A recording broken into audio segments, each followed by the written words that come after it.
कोई चैलेंजेस आते हैं क्या एक सर्विसेज कंपनी से एक प्रोडक्ट बेस्ड कंपनी में ट्रांजिशन करने में? मेरे को एचआर ने फोन पे कि I am not hiring from service based, अच्छा, I am looking for only product based. मेरे को वैसा है। मेरे पे लिंक्डइन पे चैट मैसेज भी एचआर के पड़े हुए हैं। मैंने किसी तरह से अपने आप को बोलते रहा कि नहीं अप्लाई कर। तो मेरे को अमेजन से कॉल आ गया। मेरे को लगता है पहला कॉल जो आया है मेरे को अमेजन से आया है। उससे पहले रिजेक्शन कितने हुए थे? बहुत रिजेक्शन हुआ। मेरे को सिलेक्शन हुआ ही नहीं कहीं में। रिजेक्शन हुआ, मैंने बहुत रिजेक्शन हुआ। मैं एचआर से बहुत कनेक्शंस बनाया, बहुत, मतलब हर वीक लिंक्डइन आपको 250 कनेक्शंस देता है। तो मेरे को लगता है कि 4-5 महीने में ना मैं 250 कनेक्शन यूज किया हूँ। एचआर से जो आपने कनेक्शंस बनाए उनका कुछ फायदा हुआ? हाँ, तो अमेजन लगा ही उसी से है। अच्छा, उसे मतलब आपको एचआर ने रेफर किया, एचआर ने डायरेक्टली इंटरव्यू दिलवाया? हाँ, वो टेस्ट करने को ही भेजी थी। सैक्रिफाइसेस की अगर बात करें तो आपने भी काफी सारे सैक्रिफाइस करे। और एक सैक्रिफाइस जो और मैं किया, जैसे कि अभी मैं लास्ट जो घर गया हूँ ना, फरवरी 2024 में गया हूँ। जब मैं लौट रहा था मैं उसमें बोल दिया था कि अब नया कंपनी चेंज करके ही आएंगे, ऐसे घर नहीं आएंगे। Hi everyone, welcome to a new episode. तो आज हमारे साथ हैं रवि रोशन, जिन्होंने TCS से अमेजॉन क्रैक करी है और भी बहुत सारी कंपनीज क्रैक करी हैं, जिसकी जर्नी आपको पता चलेगी। तो हमें जानने को मिलेगा कि क्या क्या चैलेंजेस आते हैं एक सर्विसेज कंपनी से होने के बाद, कहाँ कहाँ पर आपकी शॉर्टलिस्टिंग होती है, कहाँ कहाँ पर आप रिजेक्ट होते हैं, रिज्यूमे कैसा बनाना चाहिए, प्रिपरेशन कैसे करनी चाहिए। This is going to be an amazing story. और रिसेंटली ही ये ऑफर क्रैक किया है, तो बहुत ज़्यादा पुरानी स्टोरी भी नहीं है। अब यार चैनल पे नए हैं तो चैनल को सब्सक्राइब कर लेना, वीडियो को लाइक ज़रूर कर देना। It motivates me a lot to make more such videos. तो चलिए पॉडकास्ट स्टार्ट करते हैं। Welcome to the podcast. Ravi, कैसे हैं आप? हाय फ्राज, थैंक यू, मैं अच्छा हूँ, आप कैसे हो? मैं भी एकदम बढ़िया हूँ। तो रवि, आपके बारे में थोड़ा सा आप बताइए, आप कहाँ से बिलोंग करते हैं, आपने ग्रेजुएशन कौन से कॉलेज से किया है? मेरा नेटिव बिहार हुआ, मैं नालंदा डिस्ट्रिक्ट से हूँ। मैंने ग्रेजुएशन केरला गवर्नमेंट कॉलेज से किया। एक केरला में कॉलेज है, coaching university of science and technology, मैंने वहाँ से ग्रेजुएशन किया। मैं 2022 पास आउट हूँ। मेरा ब्रांच CSE ब्रांच था, कंप्यूटर साइंस। ओके, ठीक है। आपकी पहली कंपनी TCS थी, जिस पे हम लोग अभी आएंगे, लेकिन आप हमें बता सकते हैं आपने रिसेंटली कौन सी कंपनीज क्रैक करी हैं? मैंने 3 कंपनी क्रैक करी। पहला जो क्रैक करी वो हैजिन बाय डेलवाइट, वो इंस्टीट्यूट रोल के लिए मैंने क्रैक करी। दूसरा था एक स्टार्टअप था security.ai, and third finally I cracked Amazon. Okay, and you choose Amazon. चलो, कॉन्ग्रेचुलेशंस, बहुत ही बढ़िया। कोई चैलेंजेस आते हैं क्या एक सर्विसेज कंपनी से एक प्रोडक्ट बेस्ड कंपनी में ट्रांजिशन करने में? मैंने चैलेंज इतना ज़्यादा मैं फेस किया हूँ कि मैं क्या ही बताऊँ। बहुत मेरे सिंस दूसरे लोग को कम भी आते होंगे, मेरे को बहुत आया, क्योंकि मैंने कोडिंग नहीं किया था कॉलेज में उतना। तो मेरे को बहुत ज़्यादा आया फेस, बहुत मैंने तगड़ा स्ट्रगल फेस किया है। मैंने इतना बड़ा स्विच मारने में मैंने कभी सोचा भी नहीं था। मेरे को ड्रीम था कि मेरे को पहुंचना है यहाँ, मेरे को लगा था कि बीच वाला पाथ लेना पड़ जाएगा एक, मगर भगवान का कृपा कि मैं डायरेक्टली निकाल पाया, वो बहुत बड़ी बात है। बीच वाले पाथ का क्या मतलब है? मतलब मेरे को लगा था कि एक मीडियम लेवल कंपनी जिसमें जाना पड़ेगा, उसके बाद ही मैं अमेजोन, गूगल जो मेरा एम था जाने का, तो मैं जा पाऊंगा। मैंने बहुत सारी स्टोरीज कवर करी हैं जहाँ पर यही होता है यूजुअली कि एक सर्विसेज कंपनी से पहले एक दूसरी कंपनी में जाया जाता है, जो कि टॉप टेक कंपनीज नहीं है, फिर उसके बाद फिर गूगल माइक्रोसॉफ्ट में स्विच करते हैं। आपने डायरेक्टली किया, तो उसके लिए बहुत बहुत बधाई आपको। बहुत ज़्यादा मेहनत करी होगी आपने, तो पूरी जर्नी में हम लोग ये डिस्कस करेंगे। अभी आ जाते हैं आपके कॉलेज पे। तो अपने कॉलेज के बारे में थोड़ा सा बताइए कि कोडिंग का कल्चर कैसा था और आपने कितनी कोडिंग करी कॉलेज में? कोडिंग का कल्चर कॉलेज में अच्छा नहीं था, जैसा मेरे को लगता है जितना होना चाहिए एक अच्छे प्लेसमेंट में, एक अच्छे कंपनी क्रैक करने के लिए। Big product based company, even medium level company जो अच्छी वाली कंपनीज है, तो उसके लायक भी नहीं था। हाँ, तो और अब प्लेसमेंट का बात रहा तो वहाँ पे मोस्टली सर्विस बेस्ड कंपनीज ही आती थी, like TCS, Infosys, Wipro, EY। और उसका पैकेज मोस्टली 4 to 8 या 3 जो TCS निंजा का होता है 3.6 to 8, मोस्टली कंपनी उसी रेंज में आती थी। और एक कंपनी जो बड़ी आती थी वो सिस्को थी, उसके अलावा सब कंपनी मोस्टली इसी रेंज में आती थी। अच्छा, आपने कोडिंग करी थी? मैंने कॉलेज में कोडिंग नहीं किया था, मैंने लास्ट का 1 मंथ कोडिंग किया था। मैं एक्चुअली में कॉलेज में कोडिंग इसलिए नहीं किया क्योंकि मेरे से IT नहीं निकला था, तो मेरे को IT में जाने का बहुत मन था, बहुत ज़्यादा। तो मैंने गेट की तैयारी करना स्टार्ट किया क्योंकि मेरे को IT में जाना था। तो मैंने जब गेट का एग्ज़ाम दिया फरवरी 2022 में, तो उसके बाद मेरे को लग गया था कि उतना अच्छा नहीं किया है, तो टॉप आईटी नहीं मिल पाएगा। तो अब गेट चलते मैंने पूरे 4 साल कोडिंग नहीं करी, फेब 2022 तक। इवन मैं बताता हूँ एक स्टोरी। तो यार पॉडकास्ट में आगे बढ़ने से पहले लेते हैं एक छोटा सा ब्रेक। आई होप आप लोगों को पॉडकास्ट पसंद आ रही होगी और आगे चल के हमने और भी बहुत इंटरेस्टिंग डिस्कशंस किए हैं, तो वीडियो को एंड तक देखना। चैनल पे नए हो तो चैनल को सब्सक्राइब कर देना और वीडियो को लाइक ज़रूर कर देना। बहुत सारे स्टूडेंट्स हमसे पूछ रहे थे कि भैया डीएसए का नेक्स्ट बैच कब आने वाला है, कब लाइव होगा। So the wait is over, we are here with DSA 4.0। Live हो चुका है, लिंक डिस्क्रिप्शन में है, जाकर के आप लोग रजिस्टर कर लेना। 1 जनवरी से क्लासेस स्टार्ट हो जाएंगी। तो जो लोग नए हैं, जिनको नहीं पता कि हमारा डीएसए बैच क्या है, उनको बता देता हूँ। इट्स अ 6 मंथ्स कोर्स जहाँ पर आपको कंप्लीट डीएसए सिखाया जाएगा। First month will be dedicated for programming fundamentals, जिसमें प्रोग्रामिंग लैंग्वेज कवर करवाई जाएगी और जो बेसिक लॉजिक बिल्डिंग होती है वो कवर करवाई जाएगी। 2 ऑप्शंस हैं आपके, C++ एंड जावा। दोनों में से आप कुछ भी ऑप्ट कर सकते हैं, उसकी क्लासेस अटेंड कर सकते हैं and you can continue the course with that language. Class में आपको C++ जावा दोनों के ही कोड्स करवाए जाएंगे। So it's a mix of live plus recorded. Mostly आपकी क्लासेस लाइव रहेंगी, जहाँ पर आपको थ्योरी सिखाई जाएगी एंड क्वेश्चंस करवाए जाएंगे। बट और एक्स्ट्रा क्वेश्चंस आपको होमवर्क में दिए जाएंगे, जिनके सॉल्यूशंस आपको in the form of recorded videos available होंगे। आपके लाइव डाउट सेशन भी होंगे, उसके साथ साथ टीए सपोर्ट भी मिलेगा। अगर आप कहीं भी स्टक होते हैं, you can simply ping TA. वो आपको या तो टेक्स्ट पे रिवर्ट करेंगे, और अगर आपको टेक्स्ट पे समझ में नहीं आ रहा है सॉल्यूशन, तो आप लोग उनके साथ कॉल कर सकते हैं, वीडियो कॉल कर सकते हैं and get your queries resolve. बहुत ही इंटरेस्टिंग कोर्स रहने वाला है, बिकॉज हम लोग डिटेल में सारी चीज़ें कवर करेंगे with real life examples and बहुत सारे क्वेश्चंस की हम प्रैक्टिस करेंगे। We are going to cover more than 500 problems in this course. हमें पास में काफ़ी अच्छे अच्छे फीडबैक्स मिले हुए हैं। अगर हमारे पास स्टूडेंट्स ये वीडियो देख रहे हैं तो definitely let us know in the comment section, बाकी लोगों को भी उससे पता चलेगा। या फिर अगर आपको फीडबैक्स देखने हैं ना, तो आप लोग वेबसाइट पे जा सकते हैं, वहाँ पर टेस्टिमोनियल्स पड़े हुए हैं, आप you can read those testimonials. आपको इंस्ट्रक्टर्स के बारे में बता देता हूँ। So I will be one of the instructor, the other instructor is Saksham, जो कि सॉफ्टवेयर इंजीनियर है माइक्रोसॉफ्ट में। बहुत अच्छा एक्सपीरियंस सक्षम को पढ़ाने का भी। एंड अगर आपको क्लास का डेमो चाहिए, उसका भी लिंक मैं डिस्क्रिप्शन में दे दूंगा। आप लोग अच्छे से देख करके अपनी चॉइस करो। अगर आपको इंटरेस्ट है डीएसए सीखने में, so it's a very good option. आप लोग जा करके खुद चेक करना, और आपको पसंद आता है तो you can enrol in the course. चलिए हम लोग पॉडकास्ट में आगे बढ़ते हैं। वो मेरे कॉलेज में 2 लैब्स होते थे, मैंने कोडिंग वाले लैब। एक C++ का लैब होता था, एक जावा प्लस डीएसए का। तो C++ लैब में मेरे को होता है कि आप अगर प्रोसीजर भी लिख दोगे, मैंने एल्गोरिदम में लिख दोगे कि हाँ, जो होता है ना एल्गोरिदम जो लिखते हैं पेन एंड पेपर पे, जैसे प्योरली एल्गोरिदम, तो ही पास कर देते हैं। मैं वो भी नहीं लिख पाया था। मैंने ये चीज़ किसी को बताया नहीं, मैं पहली बार यहाँ रिवील कर रहा हूँ, क्योंकि मेरे को बहुत ख़राब लग रहा था। वो बाई लकली मैं वहाँ पास हो गया। बाई लकली मैं किस तरह से पास हो गया, तो वो मैंने वहाँ भी, मैंने जो पहला जो कोडिंग का कॉलेज में था, वो मैं किसी तरह से निकल गया। दूसरा था जावा प्लस डीएसए का, वो कोविड आ गया तो कोविड में वो निकल गया। तो कॉलेज में मैं किसी तरह से निकल गया। ठीक है। अब फिर मैंने गेट का एग्ज़ाम दिया, तो फिर मेरे को लगा कि अब तो मतलब अगर मैं उतना टॉप आईटीज मिलेगा नहीं। एंड इवन अगर नेक्स्ट अटेम्प्ट भी लेते हैं गेट का, तो वहाँ भी बड़े कॉलेज में जाने के बाद भी, अगर नेक्स्ट बार मेरा अच्छा आ भी जाए, तो वहाँ जाने के बाद भी डीएसए तो करना ही पड़ेगा, क्योंकि मेरे डीएसए मैंने नहीं किया था। तो मैंने क्या किया, वो फेब के बाद मैंने थोड़ा सा रिसर्च करना स्टार्ट किया कि डीएसए के लिए कहाँ से स्टार्ट करना है, क्या करना है।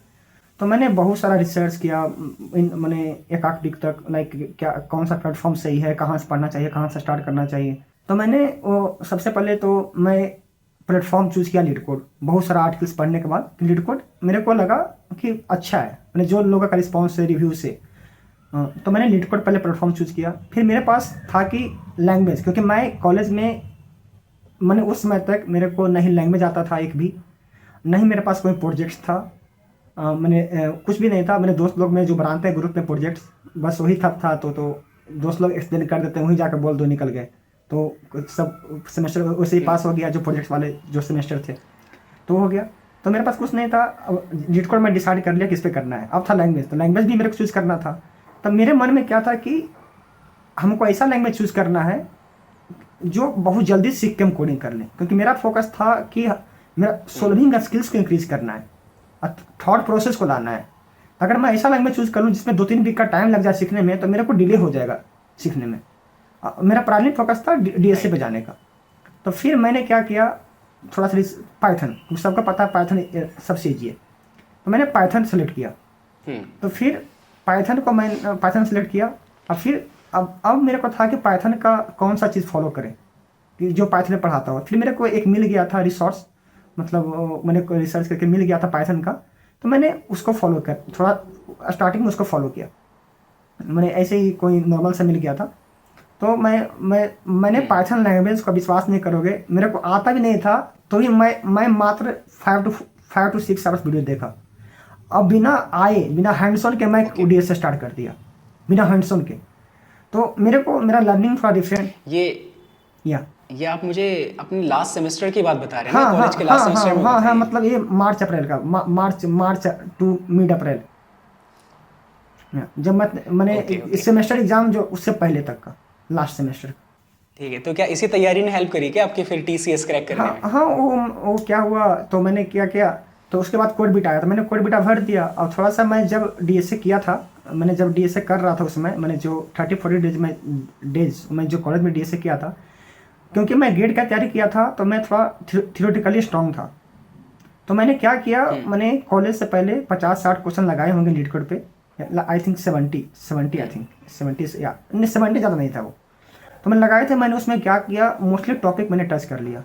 इवन मैंने डीपी के 8 से 10 क्वेश्चन टच कर लिए। ठीक, तो मैंने उसमें हर मैंने स्टैक का पास क्वेश्चन, क्यू का पास क्वेश्चन, प्रायोरिटी क्यू का पास क्वेश्चन, मैंने डीपी का 8-10 क्वेश्चन, जैसे वो होते हैं ना फेमस वाले एलसीएस वाले, और फिर 0 नैपसैक जो बहुत फेमस है, तो वो सब मैंने इजी क्वेश्चन जो होते हैं, तो मैंने वो सब मैंने हर टॉपिक का मैंने कर लिया। तो फिर कोड बीट आया तो मैं भर दिया, मैं इसे फिल कर दिया। तो बस उसमें बाई लकली वो 2-3 क्वेश्चन बन गया, और उसमें हायरिंग भी बहुत पीक पे था, तो मेरे को कॉल्स भी आ गए।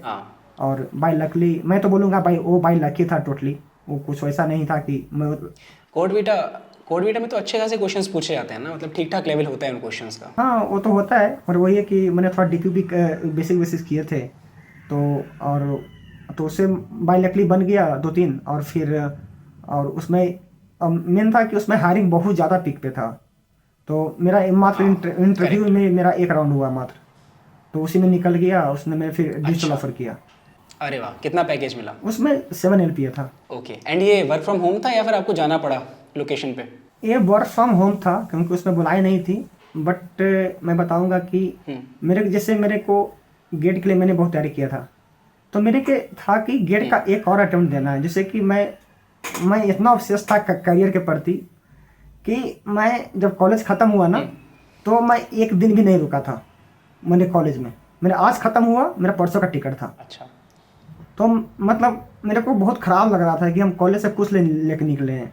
और मैं थोड़ा सा पहले से ही थोड़ा सा मैंने होता है ऑप्टिमिस्टिक हूँ, मैं तो बहुत बड़ा जाना मैंने थोड़ा सा मैं वैसा हूँ। मैं लगा कि यार कि सिर्फ सोचते हैं उसके लायक मेहनत नहीं करते हैं, तो मेरे को बहुत ख़राब लग रहा था। लेकिन आप लेके तो निकले थे टीसीएस का, एक इतना अच्छा ऑफर लेके निकले थे आप कॉलेज से? नहीं, मेरे को वो मैं जब आईटी का तैयारी कर रहा था तो इसके लिए थोड़ा नहीं कर रहा था, मैंने लगा था कि प्रोडक्ट बेस्ड कंपनीज में जाना है। ठीक, तो इसलिए मेरे को बहुत ख़राब लग रहा था अपने आप पे, तो मैंने बहुत जल्दी निकल गया वहाँ से कॉलेज से। तो अब यहाँ पे आके मैं 3 महीना घर पे रहा, मई टू अगस्त, जब तक मैं बेंगलोर वापस आया। मैं 3 महीना कुछ नहीं पढ़ा, मैं सिर्फ रेगरेट में टाइम बर्बाद कर दिया, बहुत रेगरेट में। कुछ नहीं कर रहा हूँ, कुछ नहीं, मैं ऐसे ही बस घूम फिर रहा हूँ। पढ़ने का मन ही नहीं कर रहा था कि कॉलेज क्या किए, बर्बाद कर दिए। उतना अच्छा मौका मिला था कि मतलब 4 साल का, जहाँ पे अपने आप को सुधार सकते थे, मैंने बहुत बड़े कंपनी में जा सकते थे।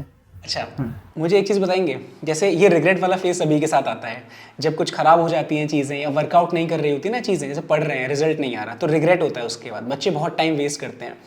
तो क्या क्या एक्टिविटीज़ होती हैं, मतलब उस टाइम पे आप क्या करते हो जब आपको रिग्रेट होता है? तो मैं तो सीखा हूँ कि रिग्रेट नहीं करना चाहिए, क्योंकि रिग्रेट उसमें करते थे, आज भी होता है रिग्रेट। आज भी किसी एक महीना नहीं पढ़े या एक आध वीक नहीं काम किए तो थोड़ा होता है यार, बर्बाद हो गया। तो मेरे को अब फील आता है कि वो सब रिग्रेट फालतू था। उससे अच्छा कि मैं उसी दिन स्टार्ट कर देता ना दोबारा, तो आज मैं और पहले ही पहुंच जाता। क्योंकि जैसे कि आप अभी आप एक वीक बर्बाद कर दो अपना, तो लगेगा यार फिर से बर्बाद कर दिए। तो डेली वो है ना, मेरे को लगता है कि रिग्रेट का कभी साइकिल्स खत्म ही नहीं होगा। सही कह रहे हो अगर आज का कुछ आप मान लो कुछ आज बनाए टारगेट, आज आप उस टारगेट पूरा नहीं किए, तो भी कल उसके लिए या रात में कि आज नहीं किए, तो डेली वो साइकिल से लगता है मेरे को ज़िंदगी में कभी खत्म नहीं होने वाला है। वो है कि अपने आप को थोड़ा डिसिप्लिन में रख के और थोड़ा सा अगर जो सोचा था अगर नहीं हो पाया या कुछ गलती कर दी तो कम बैक करना बहुत ज़रूरी है, क्योंकि रेगुलेट से कोई फ़ायदा नहीं है। बिल्कुल। तो 3 महीने बाद आपने कम बैक किया और बैंगलोर आ गए। बेंगलोर ही सोच के आया कि मैं गेट का अटेम्प्ट दूंगा, ठीक। क्योंकि मैं इसे होता है ना कि आप किसी चीज़ पे इतना मेहनत कर दो तो आपको छोड़ने का मन नहीं करता है। वो लड़के का बात नहीं कर रहा हूँ, मतलब किसी मैंने पढ़ाई लिखाई का, ठीक है, तो वो छोड़ने का मन नहीं करता। तो मेरे को था कि मैं गेट का मैं उतना मेहनत किया हूँ कॉलेज का, कॉलेज निकालना ही है। तो मेरे को था कि एक अटेम्प्ट देना ही है, क्योंकि मैं कॉलेज में उसके अलावा किया ही नहीं था ना कुछ। ठीक। तो था कि भाई जो किए थे उसको कम से कम निकाल लो, समझ जिसे गया। थोड़ा सा टाइम दिए थे। समझ गया। तो मैं उसके चलते इवन TCS वाले ने मेरे को बुलाया भी नहीं था, ठीक, कि मैंने यहाँ पे आना है बेंगलोर में। उसके बाद भी मैं आया कि नहीं, यहाँ पढ़ाई, घर पे पढ़ाई नहीं होगा तो बेंगलोर में चलते हैं। तो मैंने उसका पैसा वैसा का नहीं सोचा कि मतलब वहाँ पे जाएंगे खर्चा होगा, यहाँ पैसा बचेगा। मैंने लगा नहीं अभी करियर है, क्योंकि मैं थोड़ा सा रेट था उसमें बहुत गंदा वाला। समझ गया मैं। तो था कि एक अटेम्प्ट देके बहुत बड़े IT में जाना है। तो मैं उससे फिर अगस्त में मैं बेंगलोर आया, तो मैंने कि गेट पे देना एक अटेम्प्ट तगड़ा वाला। तो रवि, अभी भी आप बैंगलोर में रह रहे हो ना? हाँ, मैं अभी बेंगलोर में हूँ। कितना रेंट जाता है वहाँ पर, कितना खर्चा होता है महीने का? अगर आप सिंगल BHK लेकर रहोगे, थोड़ा सही से रहोगे, तो आपको 16-17,000 पड़ जाएंगे 1 BHK का। अच्छा। तो आपको खर्चा चला जाएगा नियरली 35 के आसपास। 35,000 रुपये खर्चा चला जाएगा। 30। और TCS से पर मंथ कितना मिल रहा था आपको?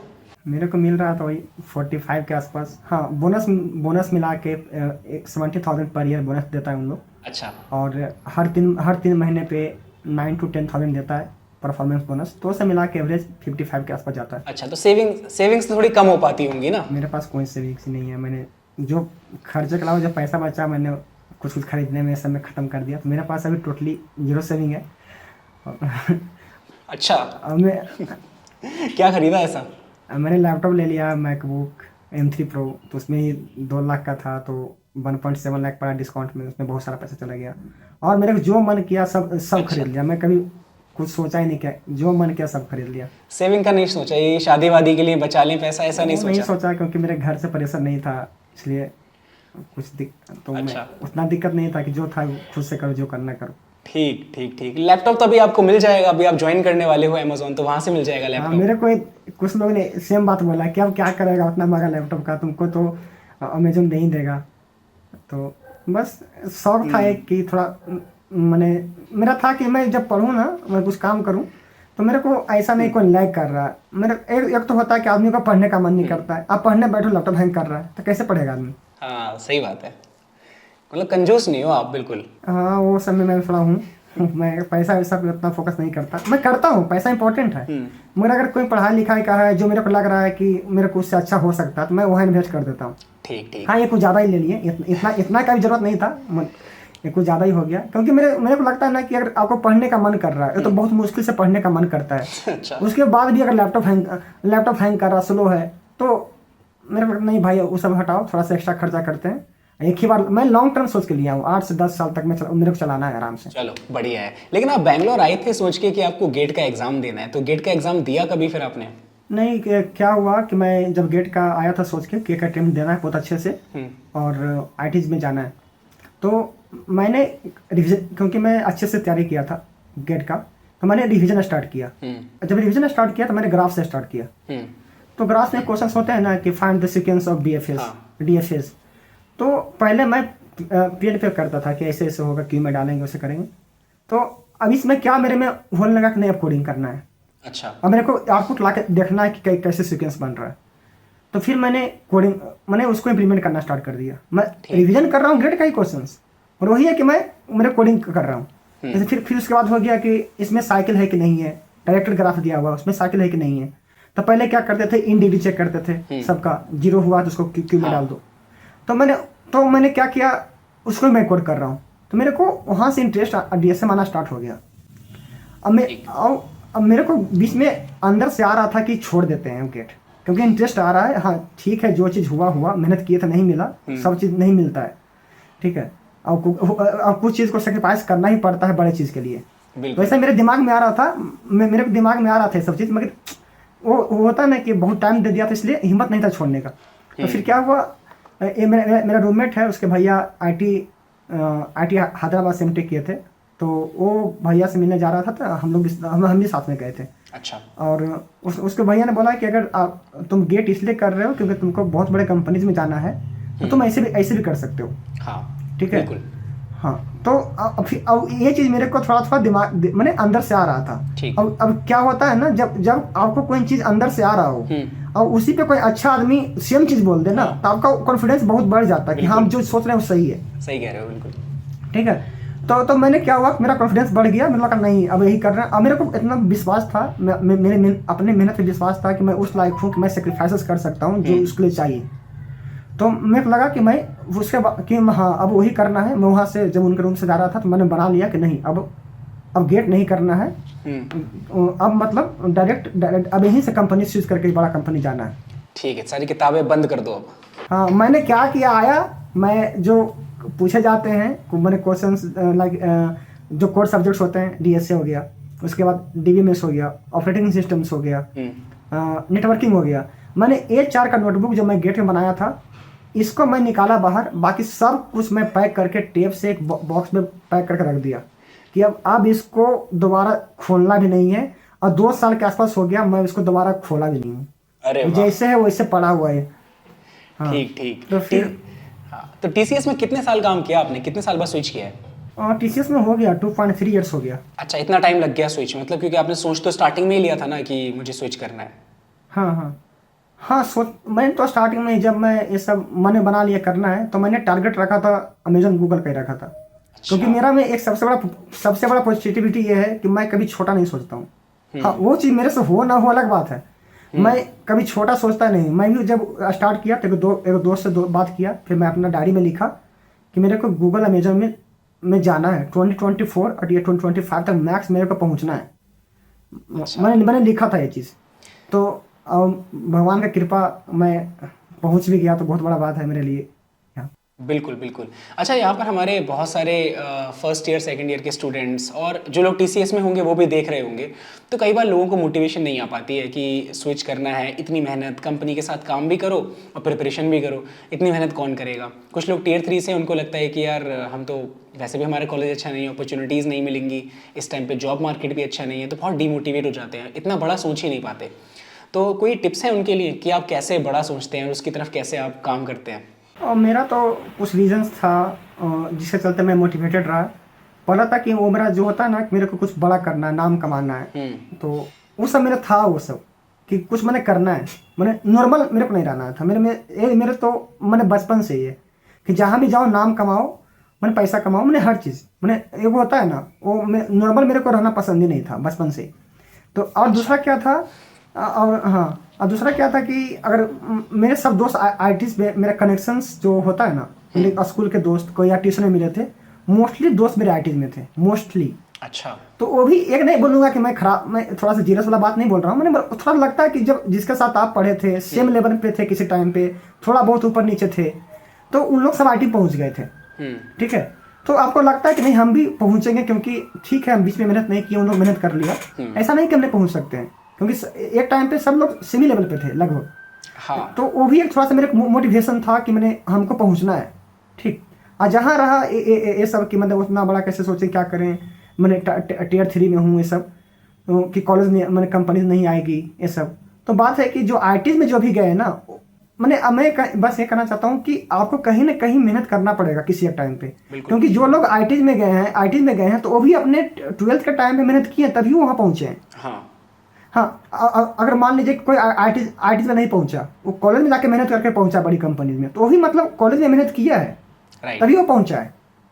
तो कहीं ना कहीं आपको एक टाइम पे मेहनत करना पड़ेगा, सेक्रीफाइस करना पड़ेगा, अगर आपको बड़ा जब बहुत आगे जाना है तो। बिल्कुल। अगर आप मेहनत नहीं करोगे, सेक्रीफाइस नहीं करोगे, मोटिवेटेड नहीं रखोगे, तो वो लंबा जंप नहीं मिल पाएगा। ग्रोथ तो होगा, वो तो जैसे जैसे ग्रोथ होता है, उस सबका थोड़ा थोड़ा ग्रोथ होगा ही। कंपनी में भी हाइक मिलती है ना, तो हाइक तो मिलती है, 4% मिले, 3% मिले, 8% मिलती है, मगर वो ग्रोथ के लिए थोड़ा तो एक्स्ट्रा एफर्ट डालना ही पड़ेगा। बिल्कुल। तो हर लोग जो बड़े कंपनी में काम कर रहे हैं, अच्छे जगह पे हैं, किसी न किसी एक पॉइंट पे बहुत तगड़ा मेहनत किए हैं, तभी हैं। तो इसलिए हम लोग को भी अगर जाना है आगे, तो कहीं ना कहीं मैंने मेहनत करना पड़ेगा, सेक्रीफाइसेस करना पड़ेगा। बिना मेहनत के नहीं मिल सकता है। राइट, सेक्रीफाइसेस की अगर बात करें तो आपने भी काफ़ी सारे सेक्रीफाइस करे अपने कॉलेज में, आप कभी ट्रिप्स वगैरह पे नहीं गए, और बैंगलोर में भी क्या होता है कि वीकेंड पे तो अच्छी खासी पार्टी होती है, आपको पता ही होगा, तो आपने शायद पार्टी वार्टी भी थोड़ा मिस करी होंगी या फिर गए पार्टीज़ में? नहीं, मैं कॉलेज में जैसे लास्ट का 2 महीने होता है ना कॉलेज में, तो सब लोग घूमते हैं कि हाँ हुआ कि हाँ घूमना भी चाहिए, क्योंकि कॉलेज का लास्ट टाइम होता है, फिर दोबारा हम लोग मिलेंगे नहीं। मैं पता नहीं, मैं करियर के प्रति बहुत ऑब्सेस था, मेरे को बहुत रिग्रेट हो रहा था, मैं कहीं घूमने भी नहीं गया लास्ट का 2 मंथ। अच्छा, और बैंगलोर में? मैं घर से, हाँ बेंगलोर में भी मैं एक बार बस एक पब गया था, वो एक दोस्त का सैमसंग में लगा था, तो बस उसी टाइम पब गया। उसके बाद मैं दोबारा कभी पब गया ही नहीं। मैंने लोगों से भी मैं बहुत कम मिला, बेंगलोर में बहुत कम मिला। अच्छा, मतलब मैं थोड़ा ऑब्सेस था करियर के प्रति। इवन मतलब लोगों से मिलने जा रहा हूँ, इवन मैं ट्रिप पे जा रहा हूँ तो मैं लैपटॉप लेके जा रहा हूँ, मैं डीएसए कर रहा हूँ। मैं एक बार पुणे गया था, पुणे से मैं बिहार जा रहा था, ठीक है। तो जब मैं बिहार जा रहा था तो ट्रेन में था, तो ट्रेन में मैं डीएसए कर रहा था। मैं इतना ऑब्सेस हो गया था मैं उसके प्रति। और एक सेक्रीफाइस जो और मैं किया, जैसे कि अभी मैं लास्ट जो घर गया हूँ ना, वो फरवरी 2024 में गया हूँ। तो मैं जब घर से आ रहा था ना, जब मैं लौट रहा था, मैं उसमें बोल दिया था कि अब नया कंपनी चेंज करके ही आएंगे, ऐसे घर नहीं आएंगे।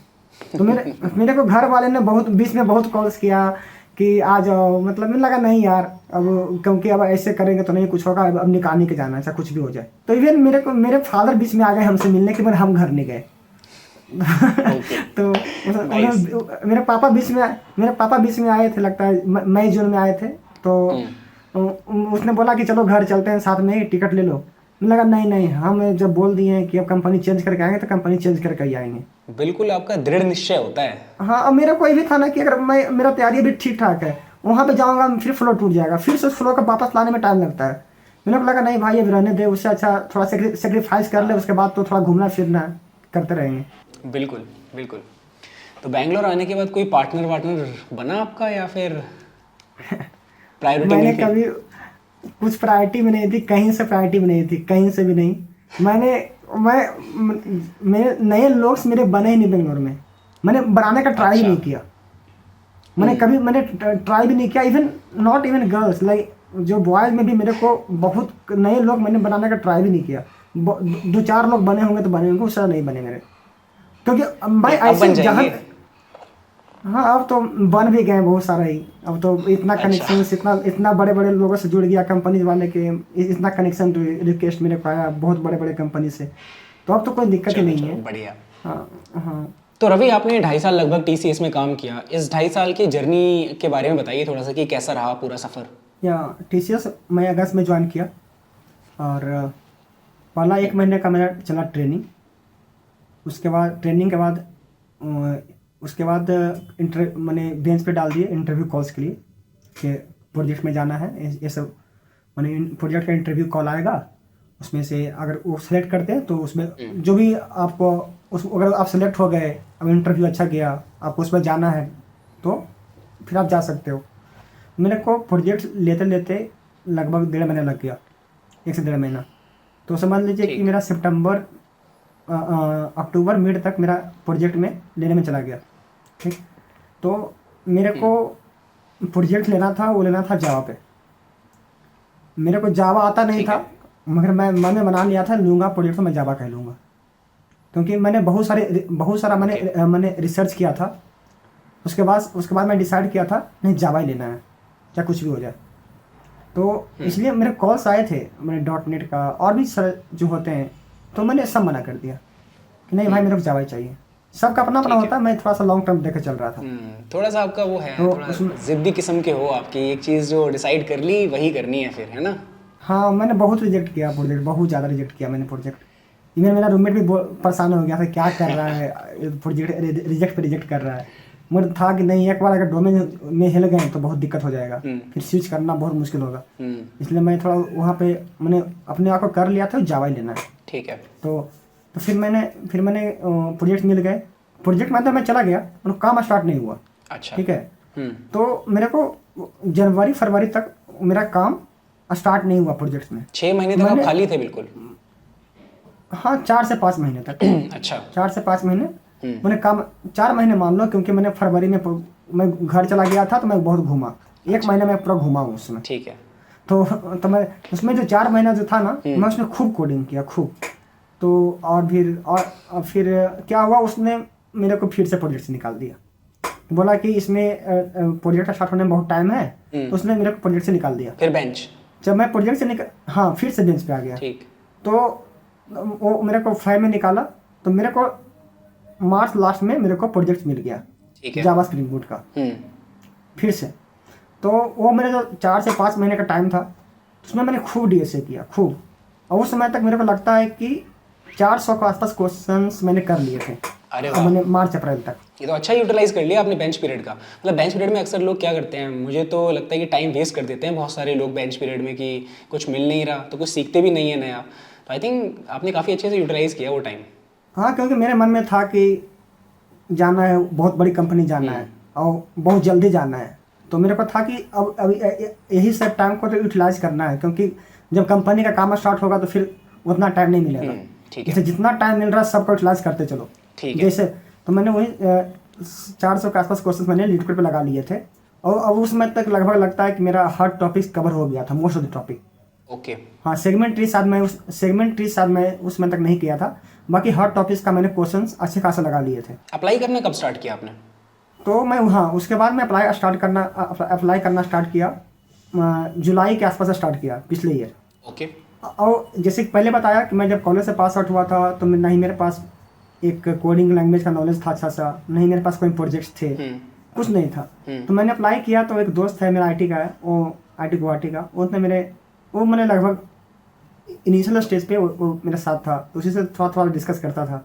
तो उसने मेरे को बोला कि तेरा प्रोजेक्ट पे कुछ नहीं है। तेरा रिज्यूमे में कुछ नहीं है, तो तुम्हारा प्रोजेक्ट में क्या लिखा है? तो मैंने क्या किया था, जावा स्प्रिंग बूट का जो करंट ऑपरेशंस होते हैं ना, डिलीट, मैंने उसको लिख दिया था। अच्छा। तो वो बोलता है भाई ये तो कुछ है ही नहीं। हाँ। और TCS में उसमें तक मेरा काम ही स्टार्ट नहीं हुआ था, 8 महीने हो गए थे। हाँ। 6-7 महीने, तो कुछ उसमें था ही नहीं। तो वो बोला कि कुछ नहीं है। तो मैंने क्या किया, फिर DSA को थोड़ा सा मैंने टाइम देना कम किया। फिर लगा कि नहीं, मेरे को दोनों बैलेंस करना है, क्योंकि वो सिर्फ वही सब कर सकता है, या तो फुली डेवलपमेंट या तो फुली DSA, जो पहले कुछ ना कुछ किया है कॉलेज में। मैं कुछ नहीं किया था, इसलिए मेरे को दोनों बैलेंस करना था। तो मैंने फिर DSA को थोड़ा सा टाइम कम दिया। उसके बाद मैं क्या किया, मैंने यूट्यूब पे रिसर्च किया प्रोजेक्ट्स। ठीक है, तो मैंने यूट्यूब से देख के प्रोजेक्ट्स बनाए। ठीक है। मैंने बहुत सारे छोटे छोटे प्रोजेक्ट्स बनाए, बहुत सारे। और फिर मेरे को जो अच्छा लगा कि इसको लिख सकते हैं, जिसमें मैंने बहुत कुछ सीखा। क्योंकि प्रोजेक्ट मैंने एक चीज़ मैं खुद से टाइप किया था प्रोजेक्ट करते समय, ताकि मेरे को लगे कि हाँ, कहाँ पे चीज़ कैसे लिखना है, क्या करना है। तो मैंने खुद से टाइप किया, और उसी में से 2 प्रोजेक्ट जो मेरे को लगा कि इसको लिखने लायक है, मैंने उस रिज्यूमे में डाल दिया। कितना टाइम लगा इसको, ये प्रोजेक्ट्स डेवलपमेंट सीखने में और पूरा प्रोजेक्ट बनाने में? मैं जुलाई में स्टार्ट किया था, और मेरे को सितंबर लगा। ठीक है, 3 महीने के आसपास। मैं हाँ, क्योंकि मैं जावा सीखा पहले। फिर जावा के बाद मैंने स्प्रिंग बूट का जो पाथ होता है जावा, फिर मैंने स्प्रिंग MVC, स्प्रिंग कोर, फिर हाइबरनेट, उसके बाद स्प्रिंग बूट पे आ गए। डायरेक्ट तो जंप नहीं कर सकते। बिल्कुल। तो वो सब मेरे को सीखने में, प्रोजेक्ट बनाने में मेरे को 3 महीना चला गया। ठीक है। ठीक, तो फिर से अप्लाई करना स्टार्ट किया, फिर से कॉल नहीं आ रहा है। अब मेरे को समझ में नहीं आ रहा था कि कॉल ही नहीं आ रहा है। तो अब देख रहा हूँ तो मेरा एक्सपीरियंस में कुछ नहीं लिखा हुआ है। अब मैंने एक चीज़ सही कर रहा हूँ तो एक चीज़ में नहीं है। तो फिर क्या हुआ, ये प्रोजेक्ट मेरा काम स्टार्ट हो गया इसमें। तो मेरे लिए अच्छा था कि थोड़ा मैंने उसमें सेटअप लैपटॉप ये सब का हो चुका था, थोड़ा काम में स्टार्ट हो चुका था पहले। ठीक है, क्योंकि 2-3 महीने लग जाते हैं आपको एक्चुअल काम करते इस सब में पहुँचने में, प्रोजेक्ट्स में। तो उसमें तक काम स्टार्ट हुआ। तो फिर मैंने थोड़ा सा अप्लाई करना पॉज किया, क्योंकि फिर लगा नहीं, पहले कंपनी का काम मैंने वो ज़्यादा वो मेरा लाइक कर रहा है कंपनी काम। तो कंपनी काम तो मैं कर ही रहा था, मगर मैं थोड़ा सा और फोकस बढ़ाया। ठीक है, कि उसका वो रिज्यूमे में मैंने नहीं अच्छा नहीं दिख रहा है, तो उसको थोड़ा सा सही से लिखना है। मैंने फिर कंपनी का काम किया, अच्छे से काम किया। अब प्रोजेक्ट मेरा बहुत तगड़ा था, बहुत अच्छा प्रोजेक्ट था, मतलब बहुत हार्ड था, बहुत ज़्यादा हार्ड था वो, बड़ा अच्छा था, चैलेंजिंग था, मज़ा आया काम करने में। तो उसमें मेरे को मिले थे कुछ, मैंने डेवलपमेंट वर्क था, क्योंकि क्योंकि मैं 2 चीज़ से कंप्रोमाइज़ नहीं किया था। यह मतलब होता है ना डेवलपमेंट, मैंने पढ़ा यहाँ डेवलपमेंट्स के अलावा मैं कुछ लेना नहीं चाहता Got था। it. जावा प्लस डेवलपमेंट मेरे को यही चाहिए था। ठीक जावा है। प्रोजेक्ट प्लस उसमें भी डेवलपमेंट। अच्छा, ठीक है। तो यहाँ डेवलपमेंट पर प्रोजेक्ट था, उसमें काम किया। हाँ, यहाँ पर एक छोटा सा सवाल है मेरा। तो बहुत सारे फ्रेशर्स जाते हैं TCS में, एक्सेंचर, इन्फोसिस में, तो उनको जो प्रोजेक्ट मिलता है ना, वो कहीं ना कहीं उनकी मर्जी नहीं होती है। वो तो जो रिक्वायरमेंट है उसके हिसाब से डाल दिया जाता है प्रोजेक्ट में। तो मान लो कि डेवलपमेंट अगर किसी को लेना है तो वो क्या करे एक कंपनी ज्वाइन करके कि उसको डेवलपमेंट वाला ही प्रोजेक्ट मिले, ताकि उसकी वैल्यू हो आगे जब वो स्विच करे या किसी और कंपनी में जाए तो उसकी स्किल्स भी अच्छी दिखें और ऐसा भी दिखे कि हाँ उसने डेव में काम किया हुआ है, सपोर्ट में काम नहीं किया। तो बता सकते हैं कोई टिप्स हैं इसके ऊपर? मैं जब प्रोजेक्ट में मेरे को लिया था ना, उसमें तक मेरे को जावा आता भी नहीं था। ठीक है, मैं फैक्ट बता रहा हूँ, मैंने 1 साल तक, पहले 1.5 साल तक, मार्च तक मेरे को जावा नहीं आता था। क्योंकि मेरा जो पिछला प्रोजेक्ट जावा का एलोकेट हुआ था, उसमें काम स्टार्ट हुआ नहीं। तो मैं पढ़ा भी नहीं, मैं आराम से DSA कर रहा था। ठीक है, तब जब इसमें आया तो इसमें मन करने लगा मेरे को जावा लेना, तो मैं जावा पढ़ना स्टार्ट किया, बेसिक्स कि अब इसमें तो इंटरव्यू देना पड़ेगा, तो स्टार्ट किया। ठीक है, तो मैं यही बोलूँगा सब लोग को कि कुछ ना कुछ मेरा लक थोड़ा सा होता है ना, मैंने काम किया था। अब मैं थोड़ा सा बोल देता हूँ, मेरे को जो अच्छा लगता है कॉन्फिडेंटली मैं बोल देता हूँ। तो जब मेरे को इंटरव्यू का कॉल आया तो मेरे को जावा का बेसिक्स भी नहीं, थोड़ा बेसिक्स आना स्टार्ट हुआ था। ठीक है, तो उसने जब मेरे को इंटरव्यू कॉल लिया तो मैं सही से जावा का आंसर नहीं कर पाया। तो मैंने बोला कि आप मेरे को ले लो, मैं बहुत जल्दी लर्न कर लूँगा। ठीक है, और अब फिर मेरे को लगा कि यार कैसे मनाएं। तो मैंने क्या किया, लीड कोड का प्रोफाइल शेयर कर दिया। अच्छा, कि कि भाई देख लो, मैंने इतना क्वेश्चन सॉल्व किया है, बहुत मैं कंसिस्टेंट हूँ, और मैंने बहुत हार्ड क्वेश्चन सॉल्व किए हैं बहुत सारे। और तो मैं बताया, तो उसने मेरे को दे दिया प्रोजेक्ट। ठीक है, बाय लक बोलो या कुछ बोलो, मेरे को उसके चलते उसने मेरे को ले लिया। ओके, ठीक है, ग्रेट। हाँ। और हाँ, ये जहाँ प्रोजेक्ट्स का बात रहा ना, मतलब लेने का, तो थोड़ा सा आपको वो कॉन्फिडेंस दिखाना पड़ेगा कि आप उस लायक हो, जल्दी से सीख सकते हो, जल्दी से काम कर लोगे।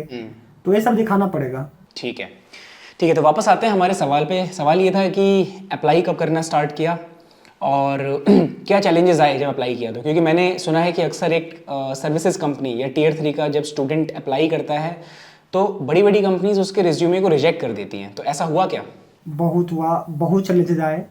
और रिज्यूमे का रिजेक्शन वो तो छोड़ ही दीजिए कि रिजेक्ट का, मेरे को HR ने फोन पे कि I am not hiring from service based, अच्छा, I am looking from only product based. मेरे को वैसा है। मेरे पे लिंक्डइन पे चैट मैसेज भी HR के पड़े हुए हैं कि जब मैंने रीच किया अच्छी कंपनीज में, तो उन्होंने मैसेज किया, Ravi I am not looking from service based, we are only looking from product based. तो बहुत सबसे बड़ा चैलेंजिंग वही था कि TCS से बड़ी कंपनी में कॉल लाना। ठीक है, तो वो बहुत बड़ा चैलेंज था। तो मैंने फिर क्या किया, थोड़ा सा जब मैंने प्रोजेक्ट एक्सपीरियंस वाला पार्ट रिज्यूमे मेरा सही से हो गया, तो मेरे को लगा कि नहीं यार, अब रिज्यूमे पे फोकस नहीं करते हैं, अब मतलब अप्लाई करते हैं। ठीक, क्योंकि यार रिज्यूमे में ठीक ठाक है। क्योंकि क्या होता है ना, रिज्यूमे इंपॉर्टेंट है, अच्छा रिज्यूमे होना चाहिए, जितना अच्छा रहेगा उतना फायदा है। मगर मेरे को लगता है कि रिज्यूमे से ज़्यादा मैटर करता है आप कैसे अप्लाई करते हो। हाँ। क्योंकि जब HR सब के पास जाएगा ना, तो उन लोग को टेक्निकल उतना डीप नॉलेज नहीं होता जैसे हम लोग को होता है, डेवलपर लोग को होता है। तो उन लोग सिर्फ टेक मैच करेंगे। तो उसमें आप क्या लिखे हो प्रोजेक्ट्स में, क्या किए नहीं किए, वो सब उन लोग कुछ नहीं करने वाला। तो वो डायरेक्ट आपका देखेगा टेक मैच करा नहीं कर रहा है। ठीक है, तो मेरे को लगा, मैं यही सब दिमाग में सोचा कि भाई मैंने रिज्यूमे पे डॉट मत कर, बस अप्लाई करना स्टार्ट कर। ठीक, क्योंकि वो HR उतना मैच नहीं करेगी। फिर ATS में भी जाएगा ना, तो वो भी टेक मैच करेक्ट नहीं कर रहा, उससे कीवर्ड मैच करेक्ट नहीं कर रहा, वही होने वाला है। तो होना रहेगा तो होगा, नहीं होना रहेगा नहीं होगा।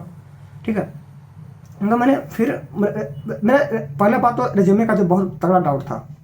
ठीक है, कि रिज्यूमे शॉर्ट लिस्टिंग का, तो मैंने किसी तरह से अपने आप को बोलते रहा कि नहीं अप्लाई कर।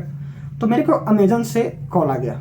ठीक, अमेजन, मेरे को लगता है पहला कॉल जो आया है मेरे को अमेजन से आया है। अच्छा, वो आया है दिसंबर 2023 में।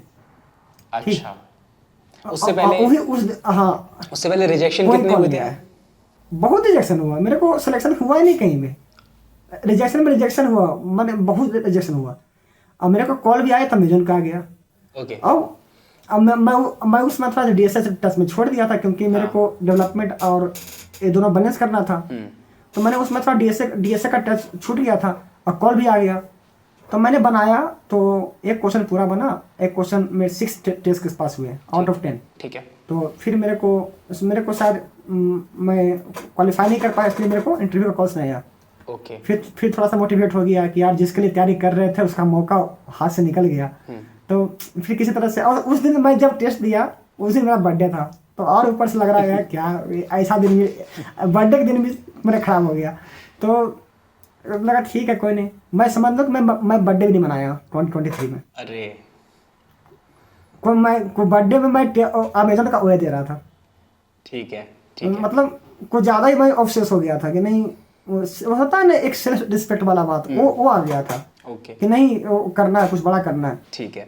अच्छा मैंने रवि, किसी को बताया भी नहीं। हाँ रवि, यहाँ पर एक चीज़ है, आप अपना रिज्यूमे शेयर कर सकते हैं हमारे साथ, अगर हमारी ऑडियंस देखना चाहे। अपनी डिटेल्स वगैरह आप हाइड कर लेना, अब ऑडियंस देखना चाहेगी कि किस तरीके से आपने रिज्यूमे बनाया था, तो थोड़ा आइडिया लग जाएगा उनको कि क्या क्या चीज़ें डालनी हैं रिज्यूमे के अंदर।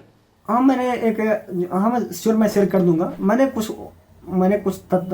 अलग कुछ नहीं किया है, बस एक टेम्पलेट मेरे को लिंक्डइन पे दिखा था, तो वही टेम्पलेट का मैंने यूज़ किया। एक दोस्त से मांगा था तो उसने अपना जिप फाइल भेज दिया, मैंने उसी में अपना एडिट किया। और रिज्यूमे कुछ ऐसा नहीं है कि बहुत मैंने रॉकेट साइंस लिखा हुआ है, वो सिंपल है, क्लीन है बस। बट ये है कि मेरे को कॉल्स आए हैं, मेरे को गूगल में भी डायरेक्ट कॉल्स आ गए। अच्छा, अरे वाह, विदाउट रेफरल। तो मेरे को टेंशन ही खत्म हो गया, जो होता है ना रिज्यूमे के प्रति जो डाउट था ना, वो खत्म हो चुका था। ठीक ठीक। तो ये सब कॉल्स मेरे को रिसेंटली आया। और रिज्यूमे तो मैं आपको भी शेयर कर दूंगा। ऐसा मैंने क्या किया है, अपना टॉपमेट अकाउंट जो फ्री, टॉपमेट अकाउंट पे मैंने रिज्यूमे का जो जीप फाइल है ना, जिसको लोग एडिट कर सकें, मैंने उसको डाल दिया, वो फ्री ऑफ कॉस्ट है। अच्छा, लगभग अभी तक लगभग 50 to 70 लोगों ने डाउनलोड भी कर चुका है उसको। ठीक ठीक, परफेक्ट। मैं आपका टॉपमेट का लिंक भी नीचे दे दूंगा डिस्क्रिप्शन में, किसी से कनेक्ट करना होगा, आपसे बात करनी होगी तो वो आपको रीच आउट कर सकते हैं। ठीक है। तो रवि, मुझे ये बताइए कि आपने कौन सी कंपनी में अप्लाई किया, किस किस का कॉल आया, और वो तरीका क्या रहता था आपके अप्लाई करने का? रेफरल के थ्रू अप्लाई करते थे या डायरेक्टली जाकर के अप्लाई करते थे कंपनी में? पहले मैं बताता हूँ कि मैंने क्या क्या मतलब टेक्निक्स अप्लाई किया इंटरव्यू कॉल्स लाने के लिए। ठीक है। क्या होता था ना कि मैं लिंक्डइन पे गया, जॉब दिखा, उसको मैं सेव करता था। ठीक, ये मेरी गलती थी, जो मैं बता रहा हूँ मेरी गलती थी, बहुत बड़ी गलती थी। ठीक है। तो मैं आराम से सब पोस्ट को सेव कर रहा हूँ, जितना भी या कोई एचआर पोस्ट डाली है सबको मैं सेव कर रहा हूँ कि भाई आराम से रात में अप्लाई करेंगे, बैठेंगे। तो अप्लाई करता था, डेली अप्लाई कर रहा हूँ, कॉल से नहीं आ रहे। तो मेरे को लगा यार अप्लाई तो डेली कर रहे हैं, कॉल से नहीं आ रहे, क्यों नहीं आ रहे हैं? मेरे को लगा कि तरीका चेंज करना पड़ेगा। तो फिर मेरे को लगा कि ये मैंने एक बार में जो हम लोग सब सेव करके रखते हैं कि लास्ट में अप्लाई करेंगे ना, उससे क्या हो रहा है कि डिले हो रहा है एप्लीकेशन में। और दूसरा था कि मैं रेफरल पे बहुत ज़्यादा डिपेंडेंट था। मतलब मेरे को था कि रेफरल नहीं मिला मतलब कॉल नहीं आएगा। ओके। इवन तो बिग कंपनीज के लिए तो एकदम भाई रेफरल चाहिए। ठीक है। तो अब फिर मैं रेफर के लिए जब भेज रहा हूँ लोगों को रेफरल के लिए, उसमें टाइम लग जा रहा है। एक तो टीसीएस के नाम पे बहुत कम लोग रिप्लाई करेंगे ऊपर से। ठीक है। और बहुत कम लोग रिप्लाई करते थे, मतलब 10 में से 1-2 रिप्लाई करते थे। हैं? उसमें से भी वो कब रेफर करेंगे, वो कब फ्री होंगे, उसमें भी डिले हो रहा है। तो मेरे को लगा कि ये जो रेफरल में क्या हुआ ना, या डिले हो रहा है बहुत ज़्यादा का, या तो फिर जॉब ही एक्सपायर हो जा रहा है। अच्छा। तो मेरे को ये लग गया कि सबसे बड़ा रीजन है वो ये रेफर के पीछे जो भाग रहे हैं ना, वो बहुत बड़ा गलती कर रहे हैं। उससे अच्छा है कि कुछ और टेक्निक ढूंढते हैं, डायरेक्ट एचआर को रीच करते हैं। अच्छा। ठीक। तो फिर मैंने क्या किया, मैंने कुछ स्टेप्स फॉलो किया। तो मैंने क्या किया, ये रेफरल जो डिले हो रहा था उससे बचने के लिए मैंने 2 रिज्यूमे बनाया। मैंने उसमें क्या किया, कंटेंट मैं सेम रखा, टोटली आइडेंटिकल। अब बस ईमेल आईडी या मोबाइल नंबर मैंने चेंज कर दिया। अच्छा। और जैसे ही मेरे को कोई ओपनिंग दिखा तो उसको अब सेव नहीं करता था कि हाँ रात में करेंगे, वो सब कुछ नहीं। जैसे दिखा मेरे पास लैपटॉप है, मैं अप्लाई मार दूंगा। ठीक है। तो मैंने बहुत देखते के साथ में अप्लाई करता था एक आईडी से, और दूसरा ताकि अब मैं ये भी था कि दिमाग में कि रेफरल को इग्नोर नहीं करना है, ठीक है। तो मैं दूसरा अब पहले खुद से अप्लाई करके दूसरा रेज्यूमे मैंने डिफरेंट ईमेल आईडी वाला मैं रेफरल के लिए भेजता था। अच्छा। ताकि मेरा दोनों से चांसेस बना रहे, ठीक है। तो ये बहुत तगड़ा काम किया। अच्छा। ये बहुत तगड़ा काम किया, मतलब मैं फ्रस्ट्रेट होकर ढूंढ रहा था कोई टेक्निक, भाई कुछ तो ऐसा नहीं काम चलेगा ये। तो मैं ये टेक्निक क्या हुआ, मैं बैठा था 9:30 के आसपास में, एक थोड़ा स्मॉल सा स्टोरी। तो एक्सपीडिया ग्रुप का मेरे को नोटिफिकेशन आया, ठीक है। तो नोटिफिकेशन आया तो मैंने वहाँ पे क्लिक किया, देखा कि 9 मिनट्स अगो पोस्टेड है। तो उससे पहले मैं एक्सपीडिया में 3 से 4 बार मैंने रेफरल लिया था, ठीक, कुछ नहीं हुआ। अब मैंने उस बार जो टेक्निक मैंने अपनाया था, मैंने पहले डायरेक्ट करेंगे उसके बाद भेजेंगे रेफरल के लिए, मैंने डायरेक्ट अप्लाई कर दिया। अब मेरे को रेफरल वाला कॉल नहीं आया, मैं डायरेक्ट वाला कॉल आधा घंटे के अंदर आ गया। अरे वाह। मैंने वो ऑनलाइन असेसमेंट का लिंक, हाँ। तो मेरे को लग गया नहीं भाई टेक्निक बहुत तगड़ा है। तो ये पहला टेक्निक हुआ। दो मैंने डबल रेज्यूमे बना। और दूसरा है कि नौकरी और भी प्लेटफॉर्म थी से इजी अप्लाई को लोग इग्नोर कर देते हैं, लिंक्डइन वाले कि इजी अप्लाई में क्या है, उसको इग्नोर नहीं करना चाहिए, क्योंकि मेरे को उससे भी कॉल आया है और अच्छी कंपनी कॉल आया है कंपनी। हाँ, इजी अप्लाई जो होता है ना नौकरी का, हाँ, लिंक्डइन का है नौकरी, हाँ। तो वो सॉरी लिंक्डइन का जो होता है ना, हाँ, लिंक्डइन का जो इजी अप्लाई होता है ना, तो उसको बहुत लोग मैंने वैल्यू नहीं देते हैं। पर मेरे को उससे भी कॉल आए हैं। एक कंपनी थी Austin.ai करके, वो भी अच्छा पे करती है, क्योंकि उसमें NIT गुरु क्षेत्र का और बीट्स फलानी का मेरे जान पहचान में है, तो वो भी अच्छा पे करती है, बहुत तगड़ा पे करती है। वो मेरा जो कॉल आया था वो इजी अप्लाई से ही आया था। अच्छा, तो वो हो गया। और नौकरी से ही मेरे कॉल आया, जो हाइजीन का जो ऑफर मिला वो मेरा कॉल नौकरी से ही आया था। अच्छा, ठीक है।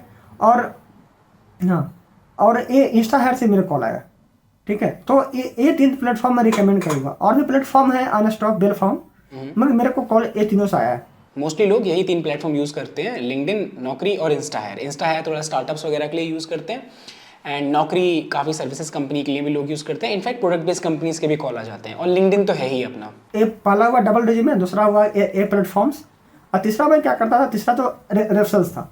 अब ऐसी बात है, किसी को रेफरल को आप इग्नोर नहीं कर सकते। रेफरल का भी 2 तरीका है। हो सकता है कि जिस कंपनी में आपको रेफर लेना है ना, वो हो सकता है कि उस कंपनी का लोग ऑलरेडी कनेक्टेड हो, या फिर दूसरा हो सकता है कि नहीं कनेक्टेड हो।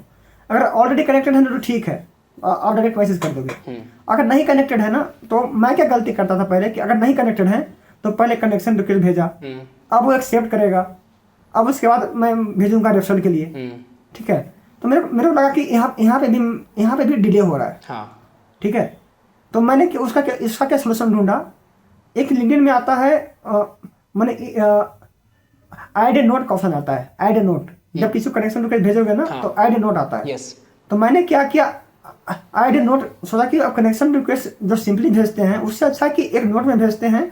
उसमें मैं क्या किया, एक 2 लाइन में शॉर्ट में अपना लिख दिया, क्योंकि प्रीमियम वाले को 300 लेटर देता है, और नन प्रीमियम को 200 लेटर देता है। अच्छा। जब नोट के साथ भेजते हो तो मैं प्रीमियम लिया था। मेरा प्रीमियम लेने का रीजन ही वही था, ऐड ए नोट। अच्छा, बस। और कौन मेरे को ताकि मेरे को ये डिले कम करना था, तो मैंने प्रीमियम में भी आई थिंक 8500 बर्बाद किया। मैंने लगाया, बर्बाद नहीं किया, लगाया। मैंने जॉब चेंज करने के लिए मैंने लिंक्डइन प्रीमियम का लिया सब्सक्रिप्शन, आई थिंक 8500 का। नौकरी का लिया सब्सक्रिप्शन, आई थिंक 7100 का। अच्छा। तो मैंने हर चीज होता है ना कि मैंने पैसा को मैं देखा ही नहीं, दिल खोल के लगाया पैसा हर जगह पे। हाँ, हम बस था कि मेरे को भाई निकलना है यहाँ से। कंजूस तो आप हो ही नहीं, वैसे आपने बताया ये स्टार्टिंग में, कंजूसी बिल्कुल नहीं करी है। हाँ, मैंने करियर के प्रति आप थोड़ा सा पढ़ा लिखा के प्रति उसमें मैं उतना नहीं देखता।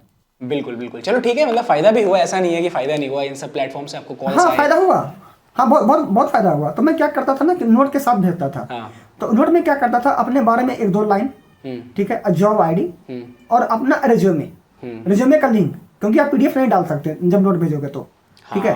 तो इससे क्या होता था कि आपको जो रेफरल के लिए जो सफिशिएंट चीज जो चाहिए, मतलब रेज्यूमे चाहिए, जॉब आईडी चाहिए, और थोड़ा सा अपने बारे में 1-2 लाइन, तो वो मैं सब भेज देता था। अच्छा। एकदम जितना कौन साइज हो सके 300 लीटर में आ जाए, मैं उसको भेज देता था। ठीक। और इससे मेरे को बहुत फायदा हुआ, क्योंकि वो जो डिले था ना बीच वाला कि एक्सेप्ट होगा तब हम रिप्लाई करेंगे, वो डिले तो चला गया। वो खत्म हो गया। राइट। हाँ, तो इससे मेरे को क्या हुआ कि मैं जैसे ही भेजा रेफरल का, मैंने ऐड नोट लगा के, तो उसी मेरा एक्सेप्ट हो गया। मैंने कनेक्शन एक्सेप्ट होने के साथ साथ ही मैं रेफर हो गया। नाइस तो नाइस। ये एक डिले को कम कर दिया बहुत ज़्यादा। ठीक है। ठीक, ये बहुत अच्छा, एक तीसरा बहुत अच्छा टिप्स दिया है आपने। ये बेसिकली स्टूडेंट्स को पता नहीं होता, बस अप्लाई करते रहते हैं, एक गलत डायरेक्शन में अप्लाई करते रहते हैं, जिससे कॉल आने के चांसेस बहुत ही कम हो जाते हैं। और आजकल इतना ज़्यादा दिक्कत क्यों हो रही है? क्योंकि बहुत सारे लोग बैठे हुए हैं मार्केट में। एक जॉब आईडी खुलती है, उसमें 10 बंदों को लेना होता है, उसमें 10,000 अप्लाई करते हैं। तो इतना ज़्यादा कंपटीशन है आज के टाइम पे। तो कैसे रेज्यूमे शॉर्टलिस्ट होगा? अगर आप थोड़ा फास्ट नहीं होंगे, या फिर अगर आप थोड़ा चालाकी से काम नहीं करेंगे, तो फिर दब जाएगा आपका रिज्यूमे।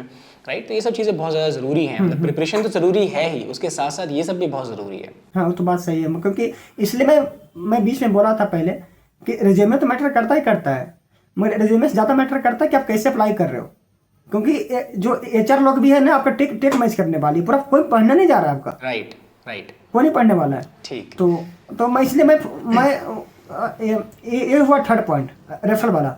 चौथा क्या हुआ कि मैं HR से बहुत कनेक्शंस बनाया, बहुत। अच्छा। मतलब मैंने हर वीक लिंक्डइन आपको 250 कनेक्शंस देता है मैक्सिमम। तो मेरे को लगता है कि 4-5 महीने में ना मैं 250 कनेक्शन यूज किया हूँ हर महीने? मैंने हर वीक में जो 250 मिलता है ना कनेक्शन, मैक्सिमम आप भेज सकते हो कनेक्शन रिक्वेस्ट। अच्छा, हर दिन मिलता है 250? तो मैंने नहीं, हर वीक मिलता है 250 कनेक्शन। ठीक है। तो मैंने हर वीक जो 250 में यूज किया हूँ, मैंने 250 में भेजा हूँ कनेक्शन रिक्वेस्ट। भाई साहब, 5-6 हज़ार रिक्वेस्ट भेज दिया होगा आपने तो लोगों को? 5-6 हज़ार नहीं, बहुत ज़्यादा। हाँ, ये मेरे को अभी मैं चेक कर रहा था, तो मेरे पास मेरा जो सेंट में जो दिखा रहा था ना, अभी भी 2500 to 3000 के आसपास दिखा रहा है। अरे, जो सेंट किया हुआ है। मानना पड़ेगा यार, तो मतलब मेहनत बहुत करी है आपने। हाँ, मैंने तो थोड़ा सा था कि यार निकलना है यहाँ से, तो मैंने हर टेक्निक अप्लाई किया, जो होता है ना कि हर टेक्निक। इवन मैं जब अप्लाई करना भी स्टार्ट नहीं किया था, ठीक है, मैंने पूरा मतलब फुल टाइम वाला अप्लाई होता है ना, अब क्योंकि मेरे को रिज्यूमे को पहले सही करना था, ठीक है। तो उसमें जब मैं फुल्ली मैंने अप्लाई नहीं कर रहा था ना, उसमें भी मेरे दिमाग में था कि कनेक्शंस बनाना अभी से स्टार्ट करना है। अच्छा। ताकि मेरे पास जो डिले है वो बच जाए, जितना ज़्यादा लोग हम डायरेक्ट कनेक्ट कर पाए। तो मैं कनेक्शन रिक्वेस्ट इसलिए मैंने बैलेंस करता था कि लोगों को भी भेजता था, HR को भी भेजता था, दोनों को मैं बैलेंस करके चलता था। ठीक। इसका कुछ फायदा हुआ HR से जो आपने कनेक्शंस बनाए, उनका कुछ फायदा हुआ? हाँ, तो अमेजन लगा ही उसी से है। अच्छा, उसे मतलब आपको HR ने रेफर किया? HR ने डायरेक्टली इंटरव्यू दिलवाया? हाँ, वही टेस्ट करने को ही भेजी थी। क्या हुआ कि जब मेरा हाइजीन में हो गया, ठीक है, तो और ये 2 कंपनी में हो गया, तो मेरे को लगा यार ठीक है, हो तो गया है, मगर मैं इसके लिए थोड़ा तैयारी किया था। पैसा भी दे रही थी, बहुत अच्छी दे रही थी। वो एक दूसरी वाली कंपनी थी जो बहुत अच्छी दे रही थी। 4x था उसका सिक्योरिटी, 4.5x। हाँ, 4.5x था उसका। अच्छा। तो मेरे मन में था कि यार पैसा ठीक है, वो थोड़ा लेट से भी कमा लेंगे, मगर जिस ब्रांड के लिए मेहनत की हमको चाहिए, ठीक है। तो मैंने फिर क्या किया, मैंने इतना कनेक्शन HR से बनाया था कि मेरे पास कम से कम तो मुझे लगता है 2-3 हज़ार मेरे HR कनेक्शन में होगी, 2-3 हज़ार।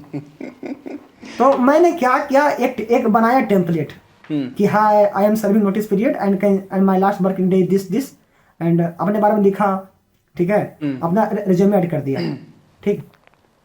तो फिर मैंने क्या किया, वो टेम्पलेट मैंने बड़ा कंपनी के HR को सेंड करना स्टार्ट किया। तो उसी में मैं कम से कम 2000 प्लस HR को मैं भेजा हूँ।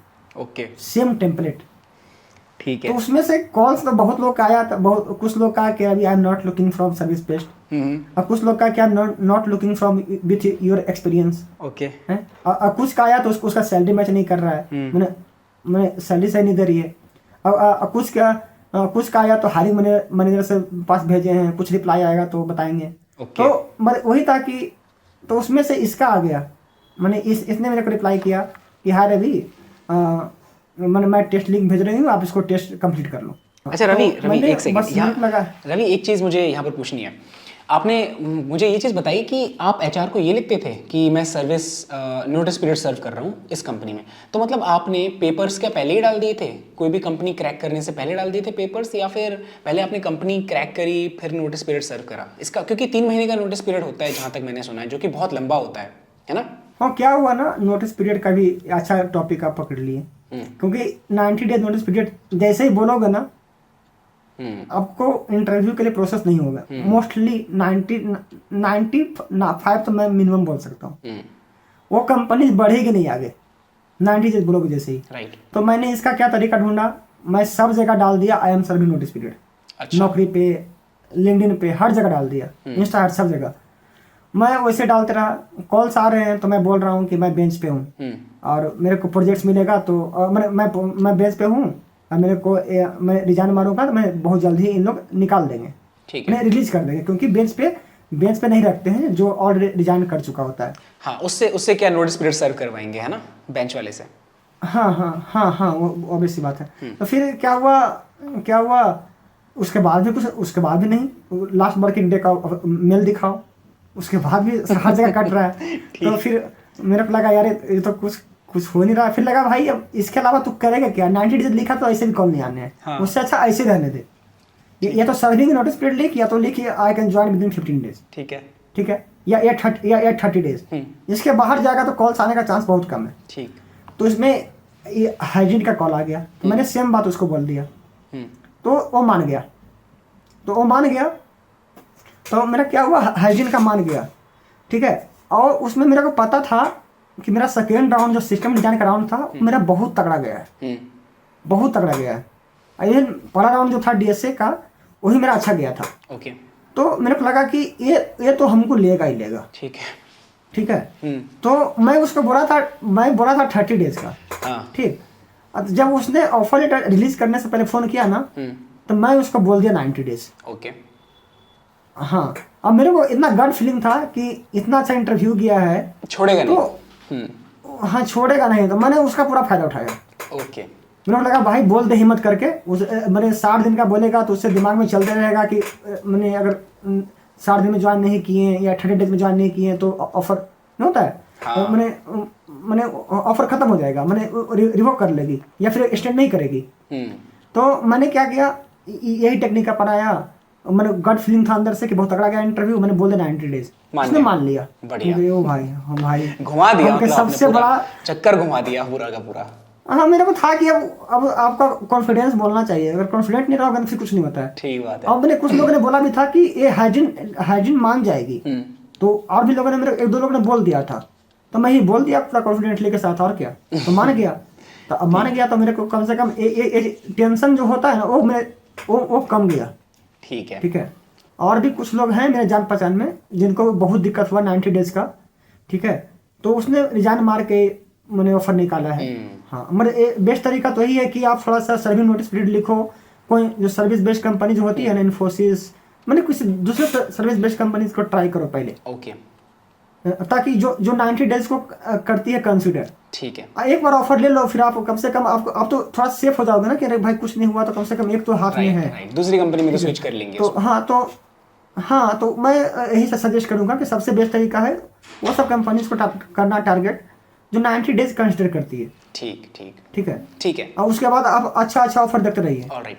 अच्छा, एक कम्युनिकेशन स्किल्स पे मुझे पूछना था कि कभी आपको ऐसा कुछ चैलेंज आया कि कम्युनिकेशन स्किल्स की वजह से प्रॉब्लम आ रही है? कम्युनिकेशन स्किल्स तो मैटर करता है, क्योंकि अगर आप डीएसए का क्वेश्चन है, आप अगर सोल्यूशन जान भी रहे हो, तो अगर आप सही से एक्सप्लेन नहीं करोगे ना, तो फिर एक नेगेटिव इम्पैक्ट ही जाएगा, समझे? राइट। क्योंकि अब आप बहुत टैलेंटेड हो, बहुत क्वेश्चंस किए हो, मगर आप दूसरे को समझा नहीं पा रहे हो।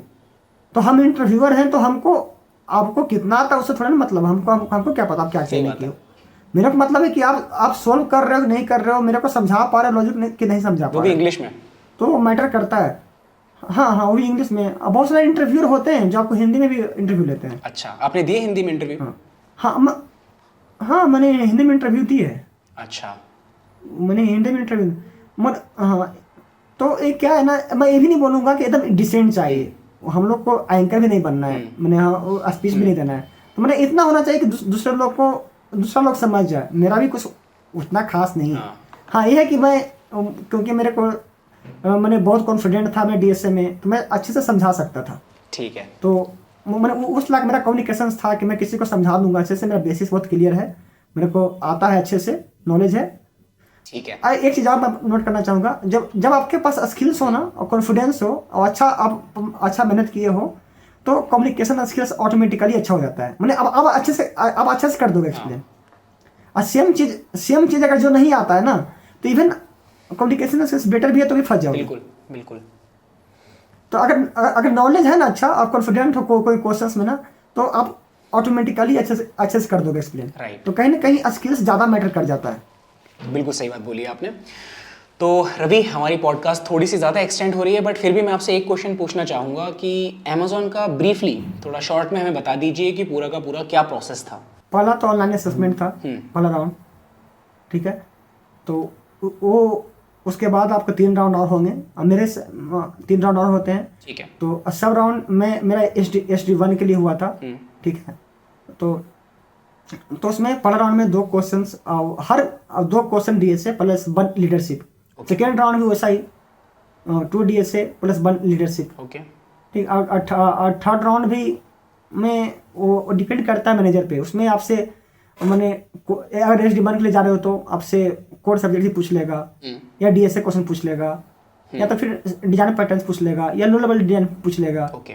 मतलब वो फुल्ली मैनेजर पे है ठीक। कि आपसे क्या पूछना चाह रहा है वो, ठीक है। आपसे पूछा था हाँ, सिस्टम मेरे है डिजाइन? कि सिस्टम नहीं, डिजाइन मेरे से नहीं पूछा था, मेरे से डीएसए ही पूछा। ओके। मेरे से डीएसए ही पूछा था। और लीडरशिप बहुत इंपॉर्टेंट है मैनेजर का, बहुत इंपॉर्टेंट है। यस, उसके मेरे को कुछ पहली प्रिंसिपल्स बार होते हैं, लीडरशिप के प्रिंसिपल्स होते हैं हाँ, अमेज़न के, वो इंपॉर्टेंट होते हैं, राइट? बहुत बहुत इंपॉर्टेंट है। मतलब उसके 16 प्रिंसिपल्स हैं, और हर राउंड में क्वेश्चन उससे रहेंगे।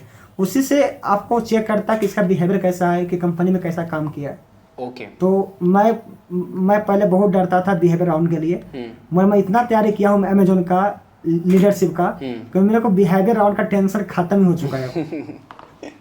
ठीक है, ठीक है, ग्रेट। क्योंकि मैं डीएसए से ज़्यादा मैं लीडरशिप के लिए प्रिंसिपल था, उसके लिए मेरे को डर लग रहा था। क्योंकि मेरा डीएसए तो मैं बना ही दूंगा, मतलब उतना कॉन्फिडेंट था मैं। हाँ, अगर बॉस केस में बहुत एक्सेस हार्ड पूछ दिया तो फिर दिक्कत हो जाएगा। पर ऐसा था कि अगर मीडियम टू हार्ड रहेगा तो मोस्ट प्रॉब्ली मैं बना दूंगा। ठीक है। मेरे वो था कि लीडरशिप वाले में भाई दिक्कत ना हो जाए, मैं उसके लिए मैं बहुत डरा हुआ था। चलो ठीक है, बढ़िया गया आपका इंटरव्यू, तभी आपको ऑफर मिला है। तो first of all congratulations again. अब 2 मुझे टिप्स चाहिए। एक टिप्स उनके लिए जो एक कंपनी में ऑलरेडी काम कर रहे हैं, उनके पास कंपनी का काम रहता है, साथ साथ उनको तैयारी करनी होती है किसी स्विच की, और उसके साथ साथ अप्लाई भी करना होता है, तो बहुत हेक्टिक हो जाता है। तो वो टाइम कैसे बैलेंस करें, आपने कैसे बैलेंस किया था, मुझे वो बताइए। और दूसरा ये है कि कॉलेज स्टूडेंट है, Tier 3 में है, तो कॉलेज को कैसे बेस्ट तरीके से यूटिलाइज करें। हाँ, पहला बात करते हैं जो मतलब ऑलरेडी काम कर चुके हैं, जो अच्छी कंपनी में चूज करना चाह रहे हैं। तो पहला तो है कि अगर आपको प्रोडक्ट बेस्ड कंपनी में जाना है, अच्छे कंपनी में जाना है, तो डीएसए मस्ट है। हाँ, अगर आप एक्सपीरियंस्ड हो तो सिस्टम डिजाइन भी बेसिक्स आना चाहिए, ठीक है। और ये दोनों करना पड़ेगा। ये दोनों करने के लिए आपको टाइम निकालने पड़ेगा, चाहे कैसे भी निकालो। ठीक। तो या तो आप सुबह निकाल सकते हो, जैसे सुबह जल्दी उठ गए, या तो फिर आप रात में पढ़ सकते हो। मैं तो नाइट ऑल हो गया था, मतलब मैंने वो हाँ 10 से 2, 10 से 3, मैंने ऐसा शेड्यूल हो गया था। तो मैं रात में करता था कि हाँ भाई 4 से 5 घंटा अपना निकाल लो, चाहे कुछ भी हो। तो हाँ, दिन में भी किसी टाइम मिला तो पढ़ लिया, और कोशिश करता था। वो टाइम सबसे इम्पोर्टेंट है, क्योंकि उसमें कोई ना कोई कॉल करेगा, ना कोई कुछ करेगा, मेरे को ज़्यादा अच्छा लगता था। ठीक है। तो मैंने टाइम निकालने पड़ेंगे आपको, कंसिस्टेंटली रहना पड़ेगा डीएसए में, क्योंकि डीएसए मतलब बहुत ज़रूरी है, उसके बिना कुछ नहीं हो सकता। तो अब टाइम निकालने पड़ेंगे आपको, जैसे कि आप ऐसा कर सकते हो कि 6-7 बजे के बाद, ऑफिस आवर्स के बाद मेरे को काम ही नहीं करना है। तो मैंने आप मैंने अच्छे से काम करो वो ऑफिस टाइम में, कि आपको एक्स्ट्रा काम ही नहीं करना पड़े, मैंने एक्स्ट्रा आवर्स में। तो वैसा भी कर सकते हो। अपना एक शेड्यूल बना लो कि आज हमको ये सब चीज़, इतना क्वेश्चन लगाने हैं, ये टॉपिक का लगाने हैं, चाहे ये हमको डिजाइन पैटर्न्स पढ़ना है, चाहे ये सिस्टम डिजाइन में इसका डिजाइनिंग देखना है। तो आप हर डे का एक बना सकते हो टारगेट, उसके हिसाब से आप टाइम देख सकते हो कब कब हमको पढ़ना है। हम तो ऐसे ही करते थे। ठीक है। कि हर डे का हर डे का बनाते थे टारगेट, क्या करना है आज, उसके बाद से कोशिश करते थे कि जितना से ज़्यादा पॉसिबल हो पाए। ठीक है।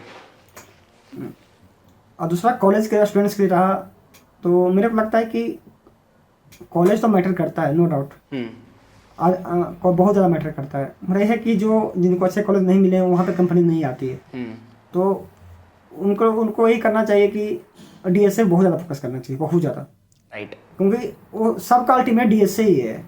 वो मतलब हमने ऐसा नहीं है कि फुली डीएस से है, क्योंकि देखो आप टेक वाला तो मन लैंग्वेज सबको आता है, प्रोजेक्ट भी सब बना ही लेता है, जो काम कर रहा है वो कंपनी का काम सब कर रहा है, तो डिस्ट्रीब्यूशन वहीं पे होगा ना, क्योंकि वो तो अपना काम करके तो बता ही दे रहा है। राइट।